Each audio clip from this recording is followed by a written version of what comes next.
বাংলাদেশের দক্ষিণ পশ্চিমের নদীগুলো মরে যাচ্ছে, উত্তরের কৃষক পানির জন্য হাহাকার করছে, সুন্দরবনে লবণ পানি ঢুকে যাচ্ছে দিনের পর দিন। এই সংকটের পেছনে একটা নাম, ফারাক্কা। আর এই সংকট থেকে বাঁচতে এবার দুটো মেগা প্রকল্পের ঘোষণা দিলেন প্রধানমন্ত্রী তারেক রহমান, পদ্মা ব্যারাজ এবং তিস্তা ব্যারাজ। কিন্তু শুধু ঘোষণা দিলেই কি সমস্যার সমাধান হবে? এই প্রকল্পগুলো কি আসলেই বাংলাদেশকে বাঁচাতে পারবে, নাকি উল্টো নতুন সমস্যা তৈরি হবে? আজকের ভিডিওতে আমরা পুরো বিষয়টা বিশ্লেষণ করব। গত বুধবার ২০ মে গাজীপুরের টঙ্গীতে জাতীয় দুর্যোগ ও প্রশিক্ষণ ইনস্টিটিউটের ভিত্তিপ্রস্তর স্থাপন অনুষ্ঠানে প্রধানমন্ত্রী তারেক রহমান স্পষ্টভাবে ঘোষণা দিলেন, বিএনপি সরকার পদ্মা ব্যারাজ এবং তিস্তা ব্যারাজ দুটোরই কাজে হাত দেবে। তিনি বললেন, সীমান্তের ওপারে তারা ব্যারাজ তৈরি করে পানি সরিয়ে নিচ্ছে। এই কারণেই শুষ্ক মৌসুমে আমাদের নদীতে পানি কমে যাচ্ছে।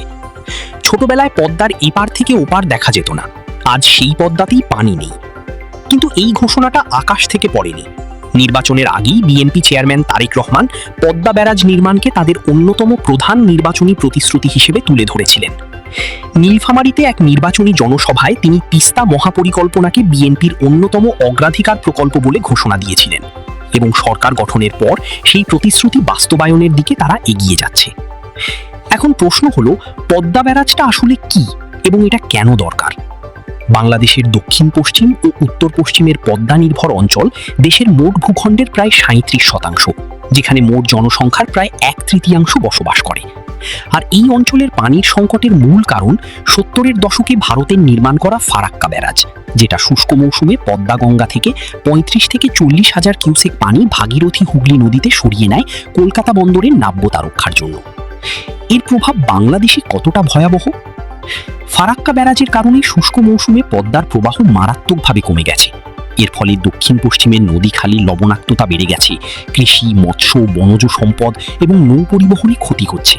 এমনকি সুন্দরবনের জীববৈচিত্র্য চরম হুমকির মুখে।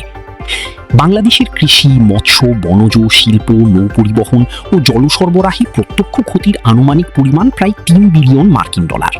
কিন্তু এত বড় প্রকল্পে ঝুঁকি নেই এমনটা বলা যায় না। বিশেষজ্ঞরা উদ্বেগ প্রকাশ করেছেন যে পদ্মা ব্যারাজ নির্মিত হলে ভারতের সঙ্গে নতুন গঙ্গা পানি বন্টন চুক্তি আদায়ে বাংলাদেশের দর কষাকষির অবস্থান দুর্বল হতে পারে। কারণ ফারাক্কা ব্যারাজ এবং প্রস্তাবিত পদ্মা ব্যারাজ একই নদী ব্যবস্থায়, একটি উজানে একটি ভাটিতে। তাই পদ্মা ব্যারাজে বর্ষার পানি ধরে রেখে শুষ্ক মৌসুমে ব্যবহার করতে হলে ভারত আগে পানি ছাড়বে কিনা সেটা নিশ্চিত করতে একটি ন্যায্য পানি বন্টন চুক্তি অপরিহার্য। আবার পরিবেশবিদরা বলছেন, ব্যারাজের উজানে পলি জমে নদীর তলদেশ উঁচু হয়ে যাবে, পাংশা থেকে রাজশাহী পর্যন্ত পাড় ভাঙন ও বন্যা বাড়বে। অন্যদিকে পদ্মার পানি দক্ষিণ পশ্চিমে সরালে মধ্যাঞ্চলের নদীগুলোতে পানি কমবে এবং মেঘনা মোহনা দিয়ে লবণাক্ততা আরও ভেতরে ঢুকবে। বাংলাদেশ পরিবেশ আন্দোলন তো সরাসরি উদ্বেগ প্রকাশ করেছে যে সম্ভাব্য সুবিধা ও ঝুঁকি নিয়ে স্বচ্ছ সমীক্ষা ও জনমত যাচাই না করেই প্রকল্প এগিয়ে নেওয়া হচ্ছে। গঙ্গা পানি বন্টন চুক্তি ১৯৯৬ সালে হয়েছিল, আর সেটার মেয়াদ শেষ হচ্ছে এই বছরের ডিসেম্বরে। তাই এখন সবচেয়ে বড় প্রশ্ন, ব্যারাজ আগে নাকি চুক্তি আগে? যদি ভারতের সাথে ন্যায্য পানি বন্টন চুক্তি না হয়, তাহলে ৩৪,০০০ কোটি টাকা খরচ করে ব্যারাজ বানিয়েও শুষ্ক মৌসুমে পানি পাওয়ার কোনো গ্যারেন্টি নেই। তবে একটা কথা স্বীকার করতেই হবে, ফারাক্কার প্রভাবে বাংলাদেশ যে ক্ষতির সম্মুখীন হচ্ছে সেটা দশকের পর দশক ধরে চলছে। কোনো সরকারই এর কার্যকর সমাধান দিতে পারেনি। পানি বন্টন চুক্তি আদায় হয়নি, তিস্তার চুক্তি ঝুলে আছে বছরের পর বছর। এই পরিস্থিতিতে নিজস্ব অর্থায়নে পদ্মা ব্যারাজ নির্মাণের উদ্যোগ, সেটাকে অন্তত একটা সাহসী পদক্ষেপ বলা যায়। কিন্তু সাহসী পদক্ষেপ তখনই সফল হবে যখন পরিকল্পনাটা হবে সুচিন্তিত, পরিবেশগত ঝুঁকি মূল্যায়ন হবে যথাযথ এবং কূটনৈতিক দর কষাকষি চলবে সমান্তরালে।